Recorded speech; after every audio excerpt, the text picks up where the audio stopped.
Bonjour, je crois que nous sommes en direct pour le Facebook Live de ce mercredi. J'espère que vous allez bien.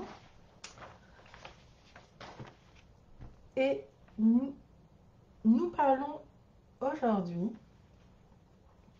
lors de ce Facebook Live, bonjour tout le monde. J'espère que vous allez bien. Bon, je vois que vous commencez à vous connecter. Alors, incarner, et si tu incarnais ton éco-rôle de citoyen de la Terre? C'est de cela dont nous allons parler et échanger pendant une vingtaine à une trentaine de minutes ensemble. Comment allez-vous? Faites-moi un petit coucou, mettez-moi un smiley. Oh, bonjour Virginie, ça me fait plaisir de te voir. Comment vas-tu? Voilà, écoute, j'espère que tu reprends la forme et que tu vas nous rejoindre pour cette belle aventure qui continue super bien et qui nous donne à toutes et à tous plein de punch et d'avancement. Voilà, donc c'est super de te voir parmi nous. Donc mettez-moi un petit coucou, un petit smiley. Dites-moi comment allez-vous, comment vous vivez cette période, c'est-à-dire la rentrée, avec tout ce que l'on entend en ce moment. Hier, j'écoutais aux informations et donc quasiment l'arrivée de l'automne casse le moral à tout le monde. Vivre les saisons casse le moral à tout le monde. On va parler de ça, d'accord? Ça tombe très bien. On va parler de notre éco-rôle en tant que citoyen de la Terre. Ça veut dire quoi? S'incarner. Et d'un. Deux, c'est quoi finalement être un citoyen de la Terre? Et est-ce qu'on l'est vraiment? Et enfin, trois, c'est l'éco-rôle. C'est quoi être éco-rôle? Est-ce que être éco-responsable, finalement, ça suffit aujourd'hui? Non, mais la blague. Bon, voilà, je vais être un peu piquante aujourd'hui. Euh, Alors, Delphine, bonjour. Oh, c'est beau ça. Bonjour les amis du vivant. Oui, exactement. Bonjour les amis du vivant. Alors, j'aimerais que vous me mettiez dans le chat, pour celles et ceux qui sont là, déjà, c'est quoi pour vous l'incarnation? En quelques mots. Deuxième question, ce serait quoi votre éco-rôle? Et ma troisième question, c'est en quoi vous considérez-vous comme un citoyen de la Terre? Vous pouvez me répondre en trois petits points et vous pouvez vraiment prendre le temps de répondre à ces trois questions.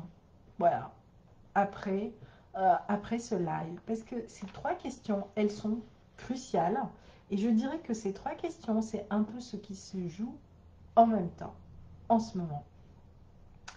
Alors, ma première question, c'est est-ce que nous étions préparés à cela? Eh bien, apparemment, non. Nous n'étions pas préparés à cela. Nous nous attendions pas à ce qui se passe en ce moment. Donc, on vient de traverser la pandémie du Corona-19 qui continue, le confinement, le déconfinement. Voilà que l'automne arrive. Aujourd'hui, certains territoires sont en inondation. D'autres parties de la Méditerranée vivent pour la première fois des ouragans méditerranéens, ce qu'on n'avait jamais encore vu. Et je pense que ce n'est que le début de ce qui nous attend pendant ce fin de trimestre 2020. Pour les personnes qui me suivent, vous m'avez souvent entendu vous dire que ce que nous avons vécu, c'est-à-dire le début du Covid, etc., c'est le teaser que la planète Terre nous envoie pour nous dire « Coco, les amis, vous faites quoi maintenant ?» Il est peut-être grand temps, 1, de vous aligner, 2, de comprendre qui je suis, 3, de sortir de votre mental et de ce processus qui continue à vous faire croire que vous allez pouvoir recréer tout simplement des nouveaux systèmes en changeant l'emballage, en changeant la peinture, en mettant beaucoup de marketing et que tout ira bien? Eh bien, apparemment, non. Apparemment, non. Alors d'abord, ce qui est aussi intéressant là, c'est qu'on est aussi en plein équinoxe d'automne. Donc nous sommes dans une période de passage, de transformation. La Terre passe d'un élément à l'autre. Elle va passer de l'énergie du feu à l'énergie de l'air. Et puis à partir de décembre, elle rentrera dans l'énergie de l'élément eau. Donc déjà, l'air, qu'est-ce qu'il nous dit? D'accord? Pour celles qui ont déjà travaillé sur les 4 éléments. L'air nous dit, apprenez à être à la fois cet observateur et apprenez à analyser en prenant de la hauteur pour que vous puissiez aussi être dans l'énergie et je dirais dans l'intelligence du cœur. Le vivant n'entend que cette forme-là d'intelligence.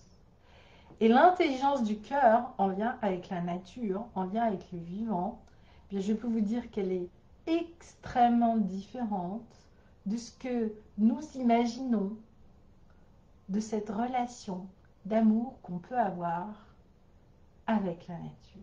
C'est pas une histoire de je t'aime moi non plus. L'intelligence du cœur vient vraiment justement de tout ce processus d'ancrage, d'incarnation, de positionnement, d'apprendre à habiter son corps pour le connecter au corps de la Terre. Je commence à vous parler de qu'est-ce que l'incarnation. L'incarnation déjà n'est pas un processus mental. Ce n'est pas avec ma tête que je vais décider comment je vais m'incarner.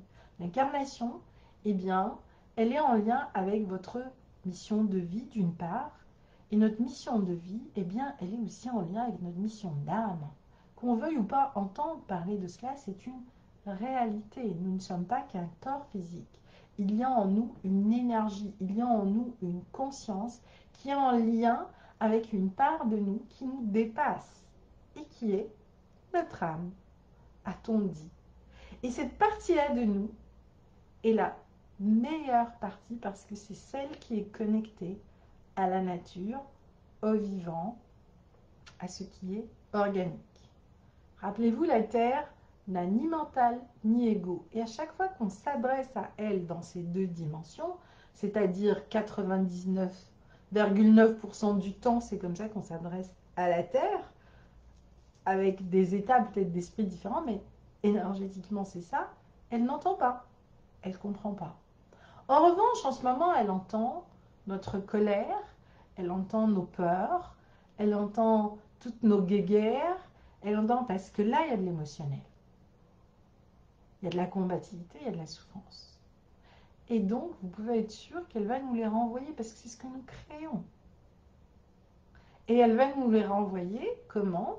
Pour beaucoup, sous forme de catastrophe naturelle, c'est-à-dire que elle va faire son nettoyage. Et en général, les périodes d'équinoxe et de solstice, qui sont les périodes de changement, eh bien, elle nettoie tout ce qu'il y a à nettoyer de l'ancienne saison, quelque part, et elle repart sur une nouvelle énergie, sur un nouvel élément. Ce nettoyage pour la planète Terre correspond à refaire sa facture écologique, donc rebrasser de la biomasse pour recréer justement l'énergie avec laquelle le nouvel écosystème va fonctionner.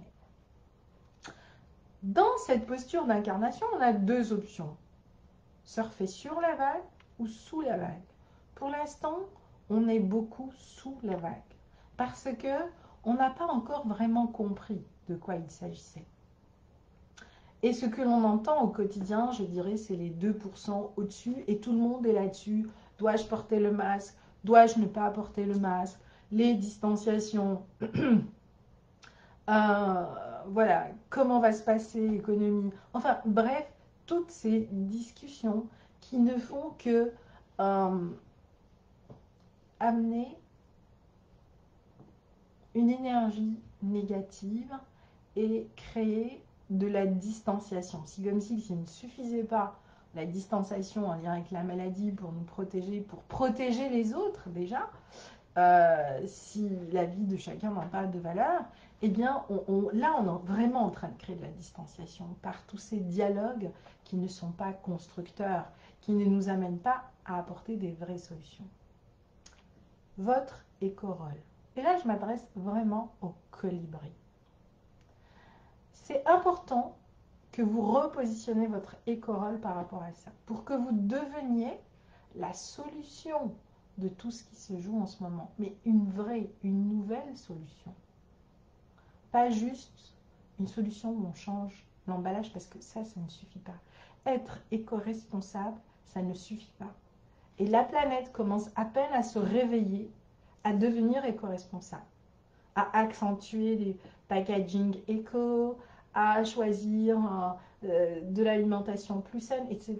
C'est-à-dire qu'on y vient à peine, d'accord? Et pour l'instant, il y a quoi? Il y a peut-être 30-40% de la chaîne qui rentre là-dedans. Donc ça veut dire qu'on a encore 60% de tous ces processus et de toutes ces chaînes économiques qui continuent à produire ce qu'ils ont toujours produit et qui n'est pas bon ni pour la planète ni pour la santé. Donc, ça veut dire qu'il y a vraiment un chantier énorme à transformer. Alors, pourquoi vous angoissez pour vos emplois?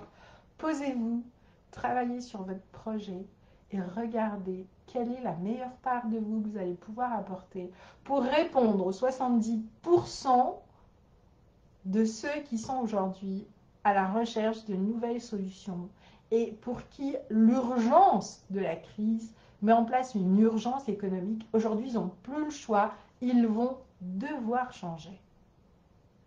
Et donc, quand on est dans les turbulences, c'est là où on a le plus besoin d'être accompagné pour clarifier, sortir du brouillard, etc. Donc, reprenez confiance en vous. L'automne est une période absolument magnifique parce que la pluie va nettoyer aussi. L'air va rafraîchir, va nous apporter voilà, une nouvelle énergie, une énergie où on va moins souffrir de la chaleur, mais en même temps, on a encore des belles journées devant nous. Donc, on profite de cette période pour nous remettre dans le bain de la rentrée et déployer notre valeur ajoutée. En quoi vous pouvez être éco-responsable au-delà du packaging? En quoi aujourd'hui, ce que vous avez à proposer va apporter de la vraie valeur ajoutée en termes d'accompagnement, en termes d'engagement, en termes d'éco-responsabilité? Et là-dedans, encore une fois, qu'est-ce que vous voulez partager? Votre expérience qui est justement en lien avec votre incarnation, avec votre mission de vie, avec ce que vous avez vraiment, vraiment, vraiment envie de transmettre aux autres et qui va répondre à tous les nouveaux besoins qui en ce moment éclorent à l'échelle de notre société.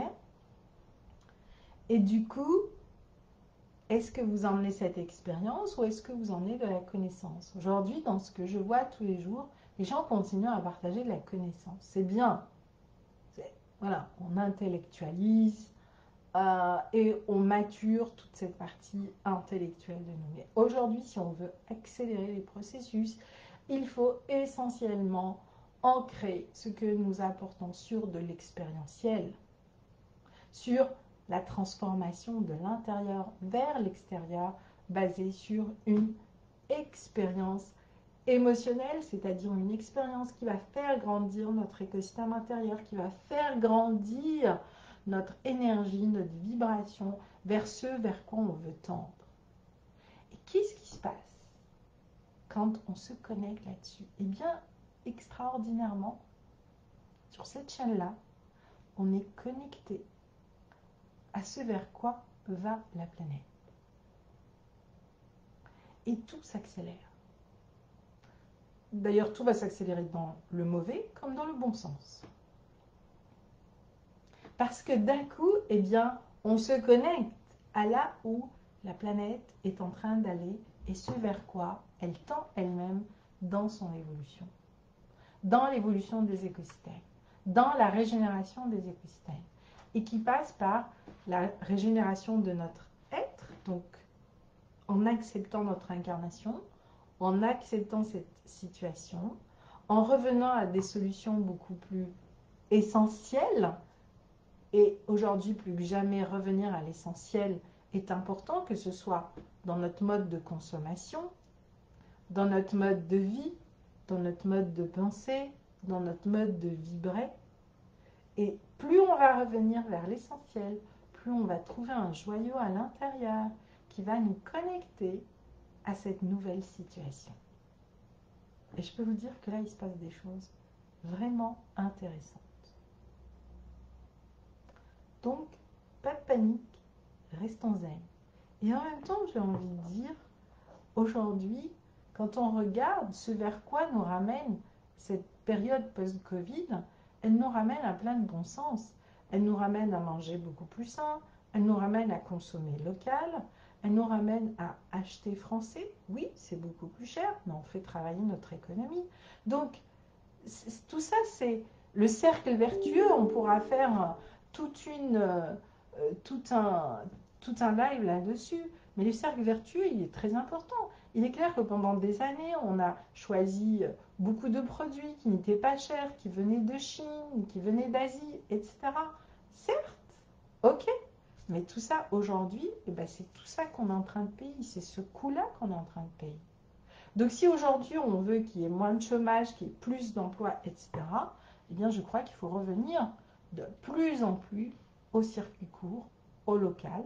Et c'est ce que nous avons à reconstruire, et je dis bien à reconstruire, voire construire dans certains territoires et dans certaines zones rurales et autres, pour redonner du sens à nos vies, à nos métiers et à nos destinations. Donc, pour ceux qui voient là-dedans quelque chose de toxique en termes d'emploi, moi, je vois des milliers de nouveaux emplois à créer. Et ces milliers de nouveaux emplois à créer commencent peut-être par l'étape où vous êtes aujourd'hui.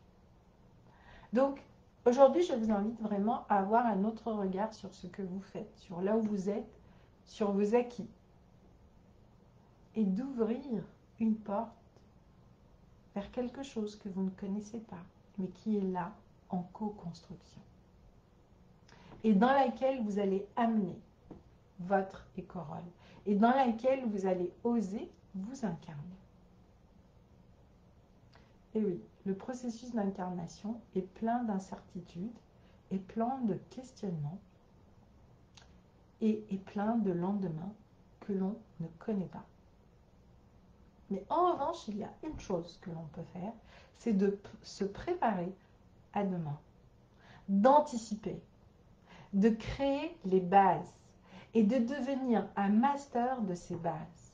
Parce que quand on devient un master de ces bases, on va avoir des fluctuations, certes, mais on a une certaine stabilité parce que on sait comment ça marche. On n'est pas déraciné.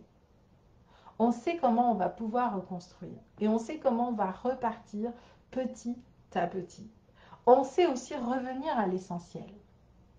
C'est aussi ça qui traumatise beaucoup de gens, c'est qu'aujourd'hui on est obligé de revenir à l'essentiel. Et revenir à l'essentiel, eh bien ça veut dire revoir tout un écosystème de vie, tout un écosystème financier, etc. etc. Donc, mettez en place une nouvelle balance et équilibrez cette balance. Et vous serez surpris comment cet équilibre, vous allez pouvoir le maintenir parce que vous allez rentrer dans un éco-rôle en lien avec l'intelligence du cœur, en lien avec votre intuition, en lien avec ce qui vibre en vous, en lien avec ce qui est bon pour vous, mais bon aussi pour la planète. Et vraiment bon. En lien avec quelque chose qui est sincère, qui est simple, qui est juste là. Est-ce que ça vous parle? Ou est-ce que ça ne vous parle pas? Et c'est ok. Enfin, je reviens à citoyen de la Terre. Qu'est-ce que être un citoyen de la Terre? Alors j'aimerais bien que vous me partagiez, c'est pour vous être un citoyen de la Terre? Alors, Lise La Rochelle, bon matin. Ah, Lise, tu es canadienne. Bonjour Lise. Ça me fait plaisir de vous retrouver. Bonjour, rebonjour Virginie, merci. Bonjour Irina. Le vrai bon rendez-vous du 13h. Je ne l'avais pas vu comme ça. Moi, j'aime bien le rendez-vous du 13h de Jean-Pierre Pernaut parce que je trouve qu'il présente tellement de choses positives dans cette info tellement toxique. Il y a vraiment quelque chose de positif là-dedans et c'est vraiment important parce que les médias aujourd'hui, ils nous noient dans tellement de toxicité que franchement, ça fait pas du bien, quoi. Alors moi, je vous invite à chaque fois que vous entendez les infos à prendre 5 minutes et sortir dehors et regarder le ciel, qu'il soit lumineux ou gris. Regardez le ciel, regardez ce qui vous entoure, respirez un instant et dites-vous que c'est faux. On est juste dans une phase de transformation. On est dans un grand processus d'évolution. Depuis l'homme de Néandertal jusqu'à aujourd'hui, la Terre a évolué. Et bien sûr qu'il y a eu des grands changements, qu'il y a eu des catastrophes, etc. etc. Mais à cette époque-là, les gens n'avaient pas l'information, la communication, la connaissance, l'expérience que nous avons aujourd'hui. Aujourd'hui, nous avons des moyens que nous n'avions pas. Le problème aujourd'hui, c'est qu'on a figé ces moyens dans des systèmes et que ces systèmes sont en train d'exploser pour nous permettre de la mobilité, pour nous permettre de vivre différemment. Rester chez soi et travailler en visioconférence ou en travailler en télétravail, mais c'est magique, ça vous permet aujourd'hui de vivre dans un autre rythme, d'être plus proche de votre famille, de placer plus de temps chez vous. Et finalement, eh bien, les entreprises vont découvrir que vous êtes beaucoup plus productif comme ça que d'être stressé parce que vous avez passé 2 heures dans les embouteillages ou 2 heures dans les transports en commun. Pourquoi pleurer là-dessus? Regardez ce qui est bon et qui se met en place naturellement. Au fait, dans cette histoire du coronavirus, on a en effet la situation qui est catastrophique, mais en même temps, la nature nous montre la voie et nous donne ce que j'appelle les solutions naturelles immédiates à adopter. Mais on résiste, juste parce que cela ne fait pas partie de nos habitudes. Alors, dans votre écorole, cela s'agit aussi de changer ces petites habitudes en devenant plus adaptable, en devenant plus flexible, en lâchant prise, en acceptant la situation. Et là, vous permettez à autre chose d'éclore qui vient à la fois de vous et qui vient de ce que j'appelle la solution naturelle immédiate que la Terre nous dit, c'est maintenant qu'il faut le faire. Et l'avantage, c'est qu'on a les outils, on a les moyens. Et quand on va regarder tout ce qu'on va économiser aujourd'hui en transport, en déplacement, en allant acheter des produits à l'autre bout du monde pour les vendre dans les supermarchés, eh bien à la fin de l'année, tout ça cumulé va faire que l'on va diminuer notre empreinte écologique. Et l'idéal, ce serait qu'on puisse la diminuer de 20%. Et là, on va pouvoir démarrer sur un nouveau cycle en 2021 qui nous apportera beaucoup d'abondance et de prospérité. La situation n'est pas si noire qu'on veut nous le faire croire. Regardez vers la fenêtre. Regardez ailleurs et écoutez autre chose en vous. Bonjour Gwenella, bonjour Marlène, mon incarnation. Marlène, alors évoluer dans le sens de plus d'humanité en tant que conscience du monde et habitant de la Terre, chaque incarnation est une possibilité à mon âme d'évoluer. Sujet très intéressant. Bonjour Nicole, comment ça va au Québec? Incarnation, enracinement, phénoménologique, écorole, équilibre, je fais le mieux possible. Citoyen de la Terre, expansion, je fédère autour de mon projet. Empreinte laissée pour les générations présentes et futures. L'alignement avec l'amour de soi, absolument. Cet alignement doit se faire dans l'amour. Et je pense que c'est aussi vers ça que l'on est en train d'évoluer. Se redéfinir dans l'être et l'âme, oui, ça me parle beaucoup. Oui, beaucoup. Alors, citoyen de la Terre. Alors, je vais finir ce live aujourd'hui en vous racontant une petite histoire et je vous laisserai faire votre propre conclusion. Il y a de cela bientôt 40 ans, donc quand je suis arrivée pour la première fois dans les déserts et que j'ai commencé à travailler sur le projet Sahara des peuples et des cultures, et que j'ai découvert le patrimoine immatériel, le patrimoine oral des peuples du désert, et tout ce mode de vie. À l'époque, j'étais qu'un cerveau gauche. À l'époque, je ne regardais que la montre. À l'époque, tout ce que je comprenais, je devais pouvoir le mettre dans une équation pour expliquer les rentrées, les sorties de biomasse à l'échelle de l'écosystème. Bref, vous comprenez, j'étais une écologue, certes, j'étais docteur en écologie, mais alors là, j'étais à l'opposé des rythmes et des cycles de vie de la nature. Et j'arrive là, et je commence à rencontrer tous ces peuples nomades qui vivent au rythme de la vie, qui n'ont pas de montre, mais qui ont tout leur temps, qui n'ont pas de connaissances, mais qui ont une sagesse infinie, qui n'ont pas toutes les richesses matérielles, mais qui ont cette liberté d'être et qui ont l'essentiel. Vous imaginez le switch que j'ai dû faire dans ma tête. Alors évidemment, au début, j'ai eu plein de résistance à cela, parce que les projets n'avançaient pas comme je voulais, parce qu'on avait énormément de retard, parce qu'on ne respectait pas les deadlines, parce que les gens n'arrivaient pas à l'heure, mais ils arrivaient à leur heure, à leur timing, parce que la course vers je ne sais quelle forme de réussite, de succès, de ce que nous imaginions à l'époque comme étant la panacée de notre société, qui nous montre aujourd'hui que ce n'était absolument pas la panacée, puisque nous avons détruit les écosystèmes nourriciers qui nous portent, qui nous nourrissent et qui nous permettent de grandir. Donc on a clairement aujourd'hui quelque chose à comprendre sur toutes ces formes de sagesse.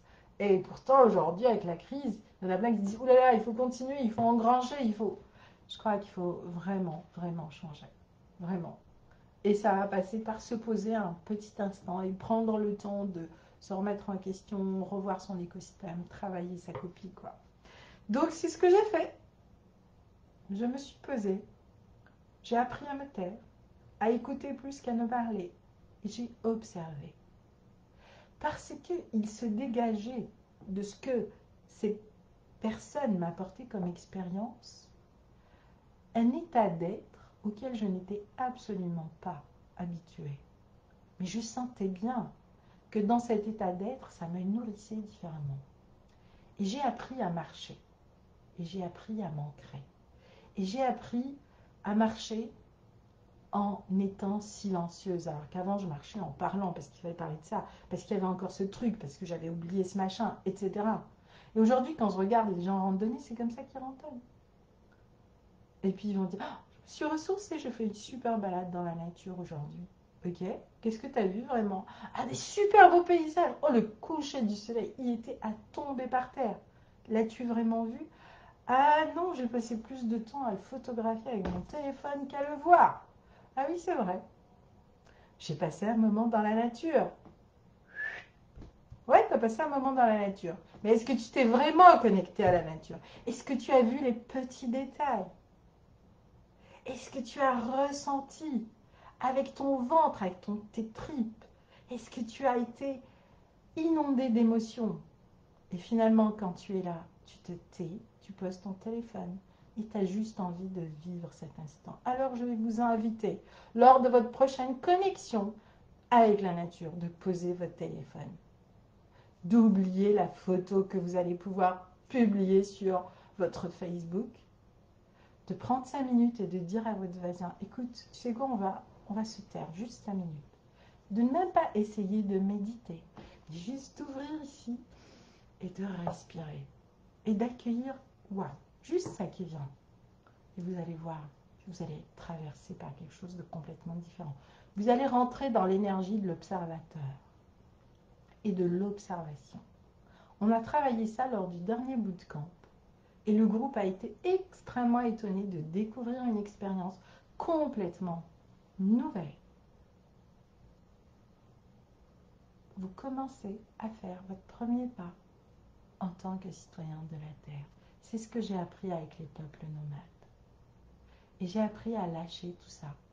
J'ai tellement appris à lâcher tout ça qu'au bout de quelques années, je dis bien quelques années, quand j'étais dans le grand désert du Gobi, je pouvais passer 2 mois sans téléphone, sans mail, sans être connecté à quoi que ce soit.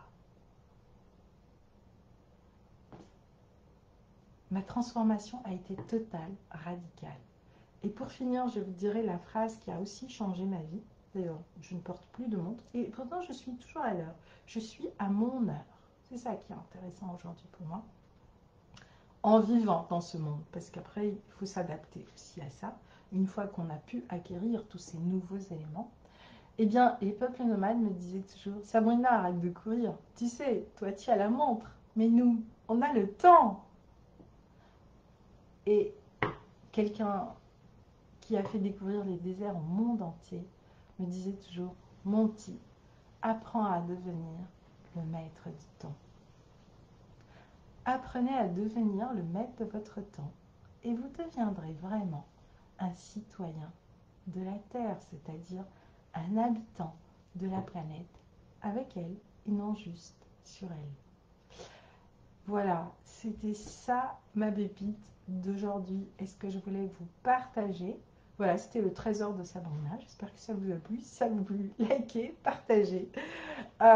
Vous aurez à partir de maintenant un JT exceptionnel, le Facebook Live des colibris en action. Oui, bon bootcamp. Merci Delphine. Ce sera bien que tu viennes en faire un avec nous. Ce sera l'occasion aussi de te connaître. Je vous souhaite une très très belle journée. Je vous souhaite une belle semaine. Et je vous souhaite de vous recentrer pour le reste de la semaine sur « Et si tu jouais ton rôle ?» Tu incarnais, pardon, ton rôle, ton éco-rôle de citoyen de la Terre. Et vous pouvez me partager en dessous de cette vidéo ce que vous pensez de tout cela. À très bientôt.